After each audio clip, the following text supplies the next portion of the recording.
Chandrayaan 3 mission का countdown शुरू हो गया है। चंद्रयान 3 भारत का सबसे महत्वाकांक्षी स्पेस मिशन है और बेहद रोमांचक क्षण है।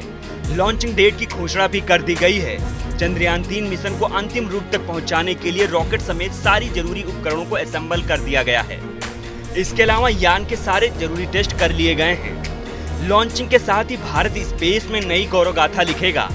चंद्रयान 3 भारत के लिए तो बेहद खास है ही, अपितु दुनिया भर की स्पेस एजेंसियों की नजरें भारत के चंद्रयान 3 पर टिकी हुई हैं। श्रीहरिकोटा में सतीश धवन अंतरिक्ष केंद्र से लॉन्च किया जाएगा।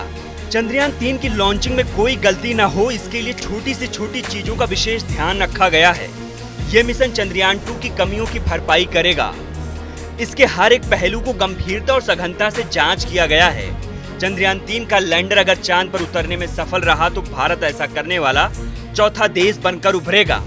इसके पहले अमेरिका, रूस और चीन ने अपने स्पेसक्राफ्ट को चंद्रमा पर उतारे हैं।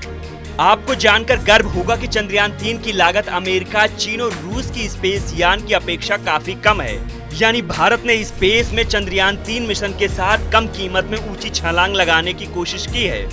सुपर पावर देश की स्पेस एजेंसियों ने जो नहीं कर दिखाया है वो भारत कर दिखाने वाला है। चलिए वीडियो में जानते हैं चंद्रयान 3 मिशन अन्य मिशनों की तुलना में क्यों खास है। पहले एक नजर डालते हैं चंद्रयान 1 और चंद्रयान 2 पर। चंद्रयान 1 इसरो के अनुसार 22 अक्टूबर 2008 को इसे लॉन्च किया गया था। चंद्रमा के लिए भारत का पहला मिशन था। चंद्रमा की परिधि 3400 से अधिक परिक्रमाएं की। इसकी काल अवधि 2 साल के लिए थी, लेकिन 29 अगस्त 2009 में संपर्क टूट गया। इसे PSLV C11 से लॉन्च किया गया था। चंद्रयान 1 ने कई सारी रासायनिक खोज की है। इसके यान को कई सारे देश के वैज्ञानिकों ने बनाया था। चंद्रयान 2 इसरो के अनुसार 22 जुलाई 2019 को लॉन्च किया गया था। चंद्रमा की सतह को छूने से पहले ही लैंडर क्रैश हो गया था। इसे GLSV Mk3M1 रॉकेट से लॉन्च किया गया था। चंद्रयान 2 के लिए 978 करोड़ रुपए आवंटित किए गए थे, जिसमें 603 करोड़ रुपए की लागत आई थी। खैर, ये तो बात हुई चंद्रयान 1 और चंद्रयान 2 के बारे में। आपने चंद्रयान के बारे में खूब सारी चर्चाएं सुनी होंगी। चलिए आपको ये बताते हैं कि ये मिशन अन्य मिशनों की तुलना में क्यों अलग है और क्यों खास है। चंद्रयान 3 में किसी तरह का ऑर्बिटर नहीं है, क्योंकि इसरो चंद्रयान 3 के लैंडर रोवर से चंद्रयान 2 के ऑर्बिट के जरिए सीधा संपर्क करेगा। यानी आसान भाषा में समझे तो ये चंद्रयान 2 का ऑर्बिट बैकअप के लिए चांद की कक्षा में मौजूद है। इसलिए चंद्रयान 3 में ऑर्बिट नहीं है। रॉकेट से अलग होने के बाद चंद्रयान 3 सीधे चांद की कक्षा तक पहुंच जाएगा।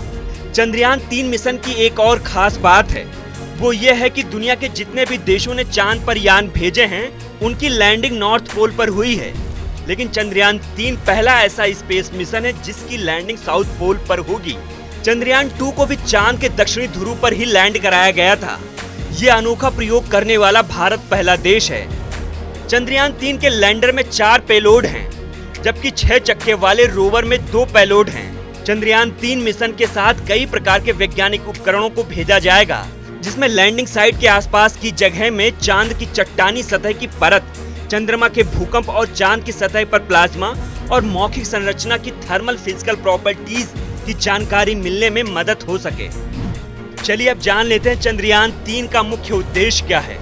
चंद्रयान 3 पर सॉफ्ट लैंडिंग का प्रदर्शन कराना, रोवर को चांद की सतह पर चलाकर दिखाना, लैंडर और रोवर की मदद से साइंटिफिक जांच करना, चंद्रमा पर पड़ने वाली रोशनी और रेडिएशन का अध्ययन करेगा, लैंडिंग साइट के आसपास भूकंपीय गतिविधियों की स्टडी करेगा। चंद्रयान 3 मिशन की सबसे खास और अहम बात है इसकी लागत। इस मिशन की लागत जानकर पूरी दुनिया की स्पेस एजेंसियां हैरत में आ जाएंगी। इसकी लागत चंद्रयान 1 और चंद्रयान 2 की अपेक्षा बहुत कम है। इस मिशन का बजट 651 करोड़ रुपए बताया जा रहा है। हालांकि इसरो के वेबसाइट पर इसकी लागत की जानकारी अभी उपलब्ध नहीं कराई गई है। ये आंकड़े मीडिया के हवाले से हैं। फिलहाल भारत चंद्रयान 3 लॉन्च करके इतिहास रचने की कोशिश में है। इसकी लॉन्चिंग 14 जुलाई को श्रीहरिकोटा के सतीश धवन स्पेस सेंटर से होगी। इसरो के वैज्ञानिक को उम्मीद है कि लैंडर और रोवर चंद्रयान पर 14 दिन तक काम करेंगे। भारत को चंद्रयान 3 मिशन से काफी उम्मीदें हैं।